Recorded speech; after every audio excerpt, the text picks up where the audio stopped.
दोस्तों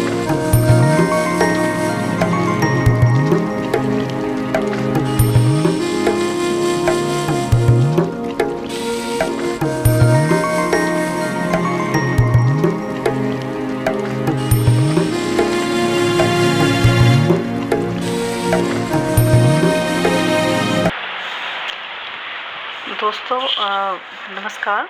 मैं फ़ौज़िया। मैं आपको आज एक नई कहानी ललिता सुनाने जा रही हूँ। ये कहानी काफ़ी विवादास्पद रही है।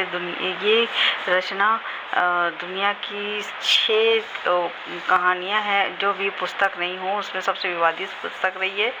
और इस उपन्यास को मैंने पढ़ा था। ये डायरी नुमा उपन्यास है जिसमें लेखक ने एक ऐसे विषय पर कहानी उपन्यास लिखा था जो काफ़ी विवादास्पद था। और इस उपन्यास को मैंने काफ़ी छिप कर कई दिनों तक पढ़ा था, लेकिन मुझे कुछ इसमें विकृति नज़र आई, लेखक की मानसिक विकृति। या तो इस वजह से ये उस समय बहुत ही फेमस हो गया हो ये उपन्यास, क्योंकि उस समय लोगों पर ज़्यादा साधन नहीं थे, बहुत कुछ जानते भी नहीं थे लोग जो कुछ इस कहानी के रूप में लेखक ने परोसा था। तो इसने काफ़ी विवादास्पद हो गई थी और मतलब पूरी दुनिया में भूचाल ला दिया था। और इस किताब के बारे में भारत सरकार को भी निर्णय लेने के लिए काफ़ी कुछ विचार करना पड़ा था। इस उपन्यास को विशेष रूप से इसके विवादास्पद विषय के कारण जाना जाता है। इस किताब की मुख्य कथा एक अर्धवयस्क प्रोफेसर और उसके 12 वर्ष की एक लड़की के बीच प्रेम और शारीरिक संबंधों के बारे में है। हालांकि इसको अगर पढ़ेंगे तो लगेगा कि कुछ पहले तो ठीक से समझ नहीं आएगा, लगेगा कि ये कुछ विकृति के रूप में परोसा गया है। इस कहानी को काफ़ी देर पढ़ने के बाद ही ये समझ में आता है। लेकिन मुझे लगता है कि इसको पढ़ के अगर कोई अभी भी उस कहानी के मानसिक विकृति को अपने दिमाग में एक एडजस्ट कर लेता है तो वो भी अभी भी वो समझदार नहीं हुआ है। हालांकि पढ़ने वाले के बारे में मैं कह रही हूँ कि अगर वो इस कहानी को पढ़ने के बाद और वैसे ही एक्सेप्ट कर लेता है और उसके बारे में विचार नहीं करता कि ये गलत है कि सही है, तो फिर तो वो भी वयस्क नहीं है, या कह लें समझदार नहीं है। हर्बर्ट अपनी कहानी पेरिस में अपने जन्म से रिवेरा में अपने बचपन शुरू करता है, जहां उसके जीवन में बारंबार अनुपस्थित पिता और एक दयालु लेकिन कठोर आंटी उसका पालन पोषण करते हैं। उसकी माँ की अचानक मृत्यु हो गई थी। वह इस दुखद घटना को सिर्फ 2 शब्दों में बयान करता है, पिकनिक, आकाशीय बिजली। उसके पिता एक विलासितापूर्ण होटल चलाते हैं। हम्बर्ट रिवेरा में पर्यटकों के बीच एक स्वस्थ प्रसन्न बाल्यकाल बिताता है। और ये उसने फिर उसको किताबें आगे चल के लिखता है जो कि वो उसके पर्सनल अपने अनुभव के आधार पर थी। प्यार से लो कहती थी, जानने वाले लोला और स्कूल वाले डॉली कहते थे, लेकिन मेरी बाहों में वह सदा लोलिता रही। Lolita Lolita Lolita. हाँ, मैं उसी लोलिता की कहानी आपके सामने दोहराने जा रहा हूँ, जिसके कारण आज मैं अदालत के इस कटघरे में खड़ा हूँ, जिसके बारे में आपने इस मुकदमे में की कार्रवाई के दौरान समाचार पत्रों में काफ़ी कुछ पढ़ लिया होगा। जूरी के माननीय सदस्य, उसका नाम लोलिता था। हाँ, वह लोलिता थी जिसका मैं दीवाना था, जिसका मैं पुजारी था। जब वह मेरी बाहों में आकर समा जाती तो वह केवल लोलिता होती थी। लोलिता, हाँ, वह उस समय केवल लोलिता ही होती थी, जिसे मैं दुनिया कहूँ या बिखरे हुए प्यार का संसार, या वह प्यार का अमर गीत जो मेरी ज़िंदगी में आकर मुझे बरसों के लिए महका गया था। और फिर वो जेल की वो फिर आगे कथा बढ़ती है, जिसमें एक जगह पर लिखा गया है, जेल की कोठरी में अंधेरे में बैठा बैठा जब तक मैंने यह सोचने की कोशिश की मैंने शादी क्यों की, इस बात का उत्तर मुझे एक बार भी न मिला। अलबत्ता इस सवाल के साथ कई बातें एक साथ सामने आने लगती हैं। कभी कभी इसका उत्तर इस रूप में मिलता है, मोनी से मिलने के बाद एक एहसास कि अब सिर्फ वेश्याओं की दया पर जिंदा रहना मेरे लिए मुश्किल है। मुझे चर्च तक शायद ले गया हो यही विचार। फिर इस बात का भी ख्याल आता है, मन के किसी कोने में शायद ख्वाहिश रही हो कि उम्र ढलने से पहले वक्त रहते गृहस्थी बसाकर देख लिया जाए। क्या पता सजे सजाए घर में रहने, ठीक समय पर खाना खाने और अजनबी औरतों के बिस्तरों पर बैठकर पैसे का हिसाब करते हुए छटपटाने के बजाय किसी समर्पिता की बाहों में समाते ही जिंदगी का रुख बदल जाए। शायद यही आशा भी रही हो। शादी हो जाने से अवैध यौन उत्तेजना का छोटी छोटी लड़कियों के इर्द गिर्द घूमता हुआ चक्र बंद हो जाएगा। आर्थिक रूप से संपन्न इस अर्थ में था क्योंकि पूर्वजों की विरासत से मुझे काफ़ी धन संपदा मिली थी। पिता की मृत्यु के बाद उनका होटल बिक चुका था। जाहिर था मुझे पिता के व्यापार में कोई रुचि नहीं थी। होटल बिकने से मिलने वाली रकम मेरे हाथ में थी। अब मैं लोगों के मुकाबले बहुत अमीर तो नहीं, गरीब भी नहीं था। कई लड़कियां ढूंढने परखने के बाद डॉक्टर पॉलिश की लड़की मेरी नज़रों में चुभी। उस डॉक्टर के पास मैं अपनी मनोवैज्ञानिक उलझनें सुलझाया जाता था। डॉक्टर पॉलिश एक योग्य मनोवैज्ञानिक चिकित्सक थे। हम दोनों दोस्त बन गए थे। जब भी शाम को खाली समय पाता डॉक्टर के यहाँ चला जाता। शतरंज की बाजियों के दौरान डॉक्टर की लड़की कभी सामने पड़ती रहती, कभी चाय देने कमरे से रसोई और रसोई से ड्राइंग रूम तक आती जाती रहती थी और कभी पिता के पीछे खड़ी शतरंज की चालें सुलझाने में लगी रहती थी। इन औरतों के संपर्क में आने के बाद मैं आत्मविश्वास से कह सकता हूँ, मेरे अंदर आम मर्दों से अलग कहीं ना कहीं कोई ख़ास बात ज़रूर है। 40 बसंत देखने के बाद भी कोई भी आदमी जवान नहीं रह जाता, लेकिन मैं जानता हूँ आज भी मेरे रेशमी बालों, चौड़ी छाती और खुरदरे चेहरे में वो आकर्षण है कि कोर्ट रूम में मुकदमा सुनने के लिए आई हुई महिलाओं की आंखों में मेरे लिए झलकती हुई सहानुभूति साफ साफ पड़ी जा सकती है। ये वही औरतें हैं जो शायद अपनी बेटियों को चरित्रहीन बनाने के जुर्म में मुझे समाज से बहिष्कृत कर देना चाहेंगी, लेकिन अगर कहीं अकेले में मुझे पा जाएं तो मेरे सारे कपड़े उतार कर मेरी गोद में बैठते हुए हिचकिचाएंगे नहीं। फिर आगे कहानी बढ़ती है। बृहस्पति, वो डायरी नुमा ही एक कहानी है। तो इसमें एक बृहस्पतिवार का दिन के बारे में लेखक ने लिखा है। आज सारा दिन गर्मी रही। सुबह से मैं अपनी खिड़की के पास बैठा बैठा सामने बाग की तरफ देख रहा था कि लोलिता ड्राइंग रूम से निकली। उसने नीली जीन और धारीदार कमीज पहनी हुई थी। उसे यकायक अपने सामने पाकर मेरा सारा शरीर एक सनसनीपूर्ण उत्तेजना से भर गया। वह धीरे धीरे चलती हुई बाग के चक्कर काटने लगी। मैंने झट किताब बंद की और नीचे चला आया। हाल में कोई नहीं था। मैं जल्दी जल्दी पाँव बढ़ाकर बाग की ओर चला आया। बरामदे में सीढ़ियों पर बैठ गया। लोलिता मुझसे पहले ही आकर सबसे नीचे की सीढ़ियों पर बैठ चुकी थी। कुछ देर तक हम यूं ही बैठे रहे। उसने अनमने भाव से मुझे देखा। मेरे सारे शरीर में करंट दौड़ गया। उसे कुछ फासले पर मौजूद पाकर मेरे सारे शरीर में उत्तेजना बढ़ती जा रही थी। लोलिता छोटे छोटे कंकड़ों को अपने पाँव के पास से उठाकर सामने फेंकने लगी। सामने खाली कनस्तर पड़ा था। उसके फेंके कंकड़ कनस्तर से जाकर टकराते। वह कनस्तर पर निशाना नहीं लगा रही थी, बल्कि यूं ही फेंके हुए कंकड़ों में से कोई जाकर टकरा जाता था। कनस्तर से टन की आवाज़ होती थी। मुझे ऐसा लगता था फेंका हुआ कंकड़ मेरे सीने से आ लगा, टन की आवाज़ उभरी हो। उसका गोल शरीर धूप में और भी निखर आया था। उसके इस रूप को देखकर मैं असंभव होते जा रहे मनोभाव को काबू करने का प्रयास कर रहा था। धूप और थोड़ी देर बाद इसी कंकड़ों का खेल खेलने के बाद लोलिता जाने लगी। मैं उसे जाता हुआ देखता रहा। उस पर मैं मेरी भावनाएं जिस तरह मचल रही थी उसे बस मेरा दिल ही जानता था। मैं चाहता था लोलिता मेरे करीब आए, बैठे बात करे। मैं हाथ बढ़ाकर उसे छूऊं, अपने रोम रोम में वही ताजगी भर लूं। शुक्रवार का दिन था आज। लोलिता की कोई सहेली आ गई थी, सांवली सी वह लड़की। लोलिता की हम उसका नाम रोज था। उसके साथ लोलिता कहीं खेलने चली गई थी। उस दिन उसकी हसरतें मेरी अधूरी प्यासी रह गई थी। मैं जब भी लोलिता को देखता हूँ एक अजीब किस्म के सनसनाहट से भर जाता हूँ। वह अभी बच्ची है। उसका वही बचपना ही मुझे सबसे अधिक उत्तेजित करता है। आप मुझे पागल समझ रहे होंगे। सचमुच मैं इस मामले में पागल ही हूँ। मुझे तो उसकी हर अदा भा गई थी। वह सामने हो और उसे दिखता रहूँ, हर समय इसी बात की इच्छा होती थी। जब मेरी निगाहों से ओझल होती, दुनिया वीरान और अंधेरे में डूबी नजर आती। आज शनिवार था। आज लोलिता बरामदे में लेटी हुई सूर्य स्नान कर रही थी। बार बार उसकी ऊपर को उठती गोरी गोरी चिकनी पिंडलियाँ और गोल घुटने धूप में चमक रहे थे।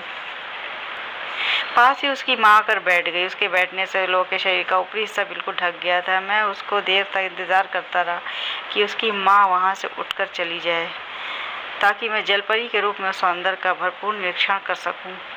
मगर वह तो जमकर बैठी रही। मेरे दिल में ख्याल आया, मैं कोई पुस्तक उठाकर पढ़ता हुआ उन दोनों के बीच जा बैठूं और जी भर का ललिता के रूप सौंदर्य को नज़रों से चुरा सकूं। मगर फिर सोचा, ऐसा करने से खामखा उसकी माँ को शक हो सकता है। अब तो जो कुछ मेरे सामने था उसे ही देखते हुए तसल्ली करनी पड़ रही थी। खिड़की से ही ललिता की बार बार ऊपर नीचे गिरती हुई टांगों को देखकर अंदाज़ा लग रहा था। दोस्तों, अब ये कहानी आपको पूरी पढ़नी है तो इस कहानी को आप उपन्यास लेकर पढ़ सकते हैं। मैं आपको इस कहानी को का संक्षेप में पूरी बता देना चाहती हूँ। हम्बर्ट नाम का लड़का फ्रांस के रिवेरा में रहता था। जब वह 13 साल का हुआ तो उसे 12 साल की एनाबेल से प्यार हो गया, लेकिन 4 महीने की एनाबेल की टाइफस बीमारी से मृत्यु हो गई। इसीलिए हम्बर्ट का दिल टूट गया और वह बहुत दुखी हुआ। कहते हैं ना कि किसी भी घटना का संबंध उसके पूर्व में किसी घटना से संबंधित रहता है। तो बस कहानी, ग्रेजुएशन करने के बाद हम्बर्ट एक स्कूल में इंग्लिश लिटरेचर का टीचर बन जाता है। साथ ही वह इंग्लिश की किताबों को एडिट करता था। इसी बीच वह एक औरत से शादी कर लेता है, लेकिन ये शादी उसे संतुष्ट नहीं कर पाती। वे दोनों जल्दी ही अलग हो जाते हैं। हम्बर्ट को सिर्फ टीनेज लड़कियां ही अच्छी लगती थीं, लेकिन वो अपनी डिज़ायर को दबा कर रखता था। इससे कई बार उसका मेंटल बैलेंस बिगड़ जाता था। एक बार उसे हॉस्पिटल में एडमिट भी होना पड़ा था। दूसरे विश्व युद्ध के ख़त्म होने के बाद हम्बर्ट अमेरिका चला जाता है। वहाँ न्यू इंग्लैंड नामक कस्बे में रहने लगता है। एक दिन आग लगने से उसका मकान जल जाता है। वो नए मकान की तलाश में लग जाता है। जल्द ही उसे कार्लेट नाम की विधवा के घर पर किराए में कमरा मिल जाता है और उसकी 12 साल की बेटी ललिता के प्यार में पड़ जाता है और ललिता के पते अपनी प्रेम को लेकर एक गुप्त डायरी लिखने लगता है। इस बीच घर की मालकिन कार्लेट को हम्बर्ट से प्यार हो जाता है, लेकिन हम्बर्ट उसे ज़रा भी पसंद नहीं करता था।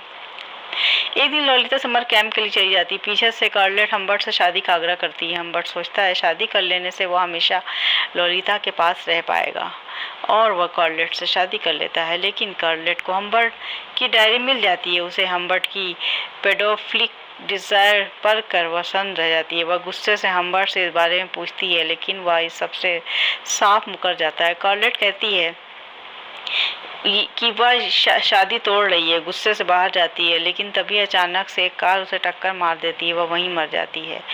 कुछ दिन बाद हम्बर्ट समर कैंप जाता है। वहाँ से ललिता को पिक कर लेता है। दोनों मोटेल में रुकते हैं और वहाँ हम्बर्ट ललिता को बताता है उसकी माँ की मृत्यु हो गई है। अब वह उसका सौतेला पिता है। रात को हम्बर्ट और ललिता शारीरिक संबंध बना लेते हैं। ये नावल में हम्बर्ट ने क्लेम किया था। इसकी पहल ललिता ने खुद ही की थी और दोनों 1 साल तक सफ़र करते रहते हैं। ललिता बहुत मैनिपुलेटिव थी और हम्बर्ट से हर बात मनवाना जानती थी, लेकिन फिर भी प्यार के पागल था। एक दिन हम्बर्ट उत्तर में बर्डस्ले कॉलेज में टीचर की नौकरी कर लेता है। ललिता को एक स्कूल में दाखिल कर देता है। वहाँ ललिता अपनी उम्र के लड़कों के साथ फ्लर्ट करने लगती है। हम्बर्ट को बहुत ईर्ष्या होने लगती है और उस पर बहुत सी रिस्ट्रिक्शन लगाता रहता है। ललिता को पसंद नहीं था। एक बार ललिता गुप्त रूप से किसी से मिलने जाती है। हम्बर्ट को उस पर शक हो जाता है, बेवफाई का इल्ज़ाम लगाता है, फिर नौकरी छोड़ देता है और फिर एक बार ललिता के साथ सफ़र पर निकल जाता है। हम्बर्ट देखता है कि कोई उसका पीछा कर रहा है। ललिता कहती है वहाँ कोई भी नहीं है, लेकिन वह चुपके से स्टाकर से मिलने जाती है। एक दिन ललिता बीमार पड़ जाती है और उसे हॉस्पिटल में एडमिट करना पड़ता है। एक दिन जब वह हम्बर्ट ललिता को लेने जाता है, नर्स बताती है ललिता को तो उसके अंकल पहले ही ले गए हैं। यह सुनकर हम्बर्ट को शौक लगता है। वह गुस्से से दुख से भर जाता है। उसे लगता है कि उनका पीछा करने वाले आदमी ने ललिता को किडनैप कर लिया। वह सोचता है ललिता को हमेशा के लिए खो दिया है। फिर अगले 2 साल तक हम्बर्ट ललिता को यहाँ वहाँ ढूंढता रहता है। वह सारे क्लूज़ को इकट्ठा करता रहता है ताकि किडनैपर का पता चल सके, वह अपना बदला ले सके। इसी दौरान वह रीता नाम की लड़की के साथ रहने लगता है। एक दिन अचानक हम्बर्ट को ललिता का खत मिलता है। वो लिखा था प्रेग्नेंट है, उसे कुछ पैसे चाहिए। हम्बर्ट ललिता के पास जाता है अब वह 17 साल की हो चुकी थी, प्रेग्नेंट थी, गरीबी की हालत में जी रही थी।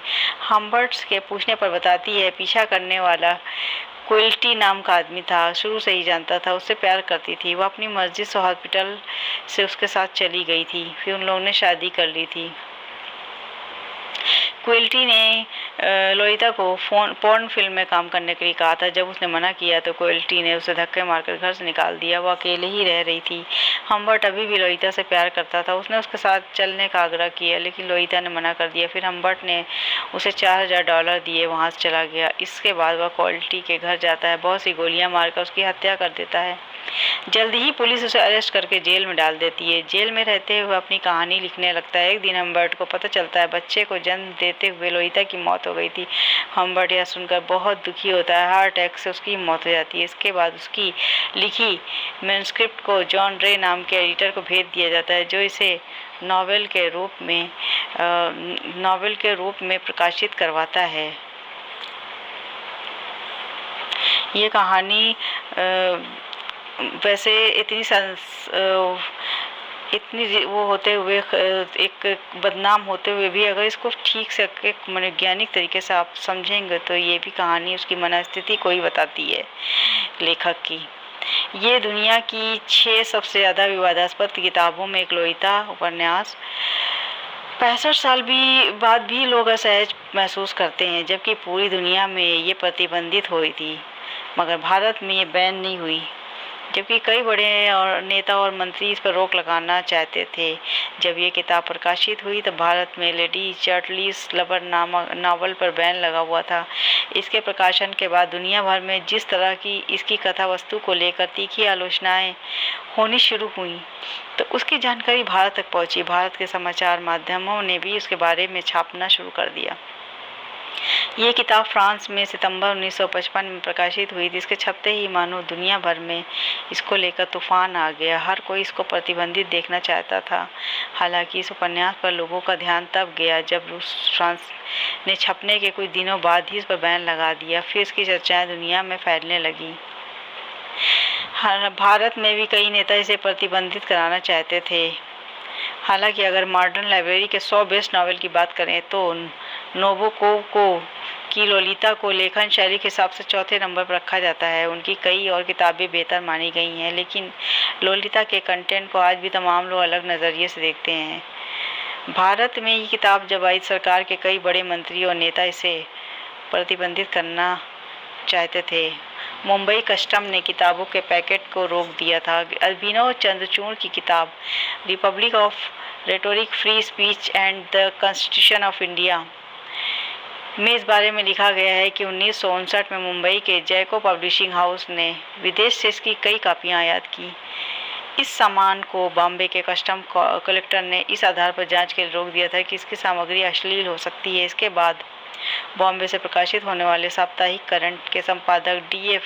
कराका ने वित्त मंत्री मोरारजी देसाई को एक पत्र लिखा। ये नावल बहुत आपत्तिजनक है। इसमें एक वयस्क पुरुष और 12-13 साल की नाबालिग लड़की के बीच संबंधों को ग्लोरीफाई किया गया है। ये वाकई बहुत गंदा है। मोरारजी देसाई चाहते थे ये प्रतिबंधित हो। देसाई ने इस पत्र की फाइल पर नोटिंग लिखी, मैं नहीं समझता कि अगर ये किताब अश्लील नहीं है तो किसे अश्लील कहना चाहिए। ये तो सेक्स विकृति है। गृह मंत्रालय को इस पर सलाह लेना चाहिए।